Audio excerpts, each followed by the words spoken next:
واذكروا الله في أيام معدودات فمن تعجل في يومين فلا إثم عليه ومن تأخر فلا إثم عليه لمن اتقى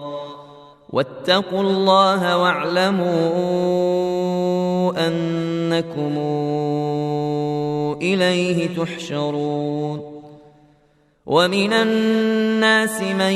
يعجبك قوله في الحياة الدنيا ويشهد الله على ما في قلبه وهو ألد الخصام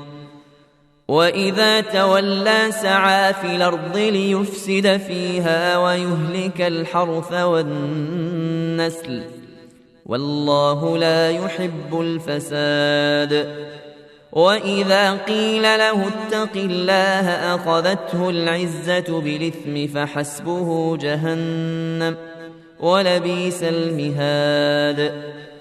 ومن الناس من يشري نفسه ابتغاء مرضات الله والله رؤوف بالعباد يا أيها الذين آمنوا ادخلوا في السلم كافة ولا تتبعوا خطوات الشيطان إنه لكم عدو مبين فإن زللتم من بعد ما جاءتكم البينات فاعلموا أن الله عزيز حكيم هل ينظرون إلا أن ياتيهم الله في ظلل من الغمام والملائكة وقضي الأمر وإلى الله ترجع الأمور سل بني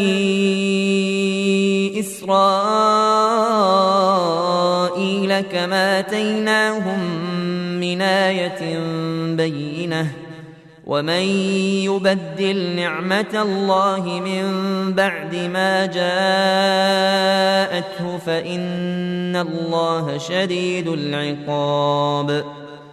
زين للذين كفروا الحياة الدنيا ويسخرون من الذين آمنوا